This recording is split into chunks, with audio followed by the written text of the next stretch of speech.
If you are looking to start a journal practice, I got you. Or if you're looking to evolve your journal practice or make it more effective, I got you. Today I'm going to share with you my own personal journal journey, and I hope that it will be helpful to you. I've been doing this for many, many years. I started back in, I'd say 2019 is when I started journaling. Seriously, like when I started, I've always been, I was a journalist for 10 years. I went to school for journalism. So I've always journaled and I've always loved to write and create and things like that. But I'd say in 2019 is when it really started for me. About a year after my youngest was born, and I was starting to emerge from the newborn. You know, that first year with a baby is always like you're in it, man. Like you are all the way in it. There's not a lot of brain space, especially if you have a toddler or other kids. So I'm starting to emerge out of this season, and my brain's starting to think, what's next and who am I? Because with the birth of a child is always the birth of a mother. And so I'm like, trying to understand myself and what I want in my life and who even am I anymore. And comes on the heels of a traumatic experience that happened in 2017, which I won't really go into today, but it is an important part of my healing and growth journey and awakening, if you will. So I'll link that. I talk all about it in the very first episode of my podcast, if you're curious. So yeah, he was about 1 year old when I started my journal practice. And it's so interesting because when I went and looked back today at the very first journal from this time, it's amazing how much it has evolved over the years. So in 2019, it started as more of like a gratitude practice. So you would start with like 5 things you're grateful for, which is great. Like a gratitude practice is amazing. It's super important. Even like research and positive psychology shows the act of practicing gratitude is huge. And that has remained as part of my journal practice over the years. But the early days of my journal practice were literally like a list of 5 things I'm grateful for, and then 5 things that I want in my life, and I have to like list them as if they already existed. So like 5 things you want, like you already have them. And so the first like yearish of that is that it's like list style. It's gratitude, and it's the I guess you would call it more of like a manifestation practice. And then I started kind of like being like, these things I'm writing down as if they already happened. Like, they ain't happening. Like, they haven't happened. Like, am I doing it wrong or what is it? And I know some people have found great success with doing it that way, but I started to realize these things I were really wanted and I was acting like I already had them, were not necessarily things that aligned with God's plan for my life. And so I began to realize that practice is not a super helpful one, at least in my experience, because so often the things we want might not be what's in God's plan for us or at that time. You know what I'm saying? And so slowly, like, that piece of it started to fade away, which is good. And I could see around 2020 I started writing a lot more about, just like general stuff, just kind of like write stuff. And then I would end with my gratitude practice. And so that started to feel really good. But then I came across this book right here, My Friends, The Artist's Way. This book transformed my journal practice, and I still do it basically this way to this day. And Julia Cameron, you don't have to be an artist. So when I first heard about this book, and I cannot remember how I first heard about it, but I thought to myself, I'm not an artist, and I'm not like, like a writer. I write in a journal, but I'm not like a professional writer. So I'm like, I don't know if I really need this book, but this book is about so much more. And I am a very creative person, have a lot of creative energy. And sometimes in this particular season, I was like, how do I channel all of this? And so this book was amazing. I highly recommend that you get it. That way you can kind of deep dive on her morning pages exercise. But essentially, her approach is to you open your journal in the morning and you write for 3 pages and then you stop. No prompts, like you literally sit down and just write. And I'm aware that there's a lot of you out there that absolutely terrifies. When I have spoken to groups and talked about journaling, there are some people that are like, I don't know, I can't journal because I never know what to write. There are people who are in the perfectionist category and they're like, I can't write it down because, like, what if my pen messes up or my handwriting's not good? Like, they literally won't write in a journal because of their perfectionism and they're worried to get it right, which is not what a journal is for. And we're going to talk through that a little bit more today. So if that is you, hang in there because I have some encouragement for you. But for this, even Julia Cameron says in her book, she says, there's no wrong way to do morning pages. These daily morning meanderings are not meant to be art or even writing. I stressed that point to reassure the non-writers working in this book. Writing is simply one of the tools. Pages are meant to be simply the act of moving your hand across the page and writing down whatever comes to mind. Nothing is too petty, too silly, too stupid, or too weird to be included. And so, again, she goes much deeper on this, and there's so much good data and research behind the power of journaling. I made a note over here. I wrote this down because I wanted to share this with you, but psychologist James Pennebaker's emotional disclosure theory found that writing about emotional experiences helps process events by organizing chaotic thoughts and releasing pent-up emotion, leading to more mental clarity and resilience. And I have found this to be so true in my journaling experience, in my process. And this kind of gave me the encouragement to write longer than I was. So I was doing like a page and a half or whatever. And it's interesting because like some mornings it just pours out. It would just pour out of me and I could just write. And it really does like help you process I should say it helps me process the world. It helps me work through difficult and confusing situations. It helps give me clarity on things that I just so easy to get stuck in your mind and in your thoughts. And this really like takes the thoughts out and puts them on paper, and then you can like see things more clearly and process and work through challenges in life. And I use my journal practice for so much more than that. Like, it's still, like I said, a gratitude practice. Sometimes it's a conversation I have with God about something that's going on in my life. Sometimes it becomes like this deep prayer session. Sometimes it's a creative session. The idea and thoughts I had to make this video came through my journaling practice this morning. I was like, I want to teach people a different approach to journaling than I was ever taught about. I said, because I've developed this over 7 years and I've seen the incredible power that it holds. And I just feel strongly that more people should give it a try. And so I prayed about it and wrote about it in my journal this morning, and here we are recording the video. So this book is amazing, and it really transformed my journal approach and kind of expanded it, if you will. And I'm sure it will always be in development and refining and things like that,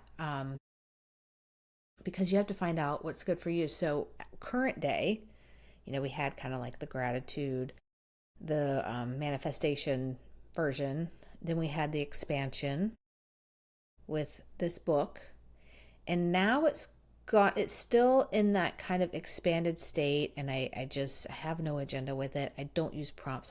I just sit down and write, and what comes. And if I go a day without journaling, like, I feel it the rest of the day.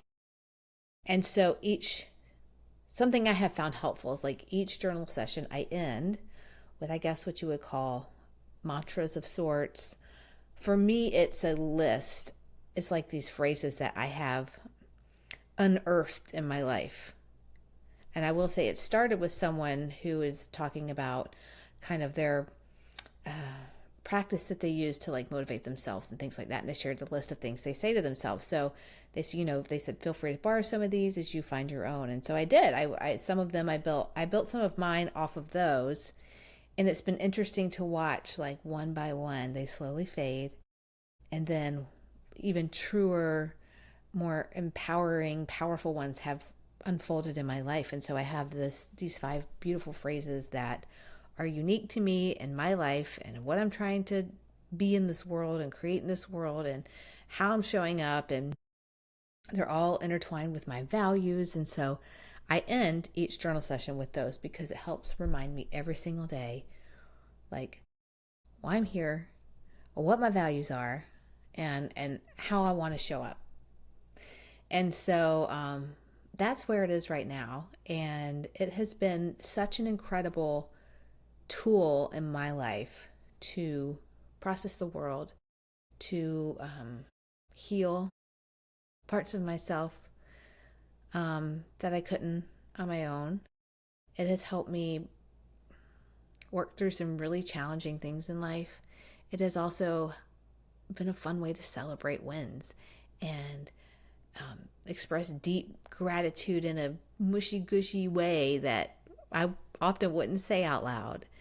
It helps me with presence and with, just being in the moment and almost in a flow state. It helps me with my creativity. It helps me ground myself. It helps me get clarity on there's so many things that I have experienced. And there's also a decent amount of data and research behind like handwriting. Like all of mine are handwritten. And I have found it is a much more impactful experience when you write with your hand, because it's just not the same. And again, I'm not a scientist, but it's just not the same cognitively as when you type as it is when you write. So I would encourage you to write it by hand because I think it's better. It's been a better experience for me. My husband will journal. He will type his, and that works for him. So if that's what works for you, that's fine. And I also want to acknowledge, too, the fact that I know there are some of you out there that are also scared to write in a journal, because having a journal with your deepest thoughts and leaving it in a house is not a safe thing to do. And if that is you, I'm very sorry for that. And we have an understanding in our house, and I've made it very clear, like, my journal is my safe place to be, do whatever. And I said, if you ever open it, just, know what you're getting into, And so we have that very strong boundary in our house that we don't look at each other's journals. And, enter at your own risk kind of situation. You will have to find out what that looks like for you. Is it you write on pages that you can throw away? Is it that you do type it in a secure place? Is it that, you have like a lockbox you can put it in? But the point is, there has to be a place in this world where you can go and like be fully honest and true in yourself and say whatever you want to say and express yourself in whatever way you want to express yourself. And the journal pages never judge. It is a space to hold whatever you need to share. And I wish I could give everyone like the safe vault where it's just like you put your journal, whatever. So you'll have to navigate what that looks like in your own life. But I think it's just really important when you start, if you're wanting to start a truly meaningful journal practice that has the potential to truly transform your life in a positive way, it's important to not go in with expectation. It's important to not try to be perfect and write how you think you're supposed to write and say the things you think you're supposed to say and make your handwriting perfect. And it is for you to just be messy. And there are no rules. And if you want to draw on it, you can draw on it. Like, I want this for you so bad. And when I hear people come up to me and we talk about, oh, I can't do it. I cannot write in a journal because I don't want to mess it up, and I'm a perfectionist. And is that really what it is? I don't know. That would be for you to answer. But please don't let that hold you back in trying.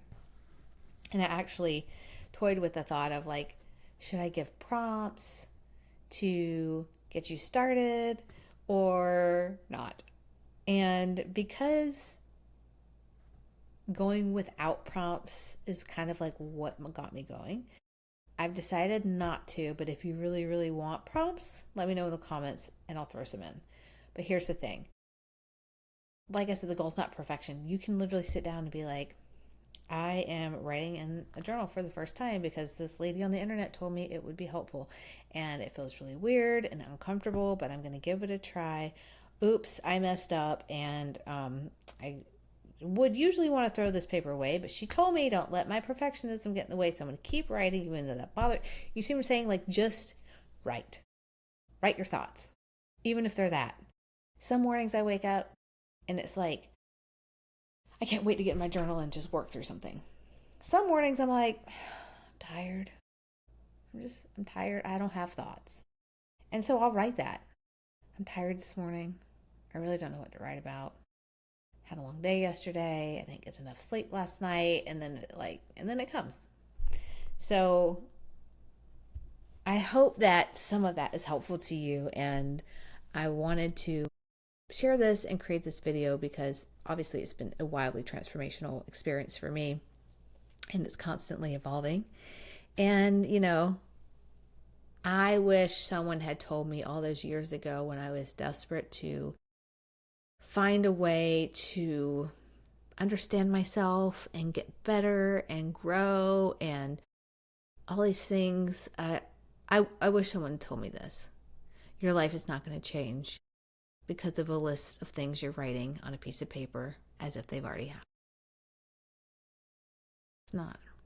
Sounds good. It's not.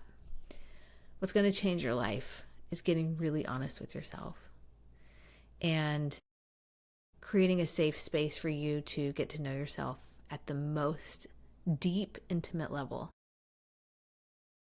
And that is how you will become who you're meant to be in the world, who you want to be. But you have to look inside. And so that has been my experience, and I'm really proud of who I am and where I am. And that doesn't mean hard things don't happen to me. That doesn't mean bad things don't happen. That doesn't mean that I don't get thrown for a loop sometimes. But I always have my pages to go to work through it.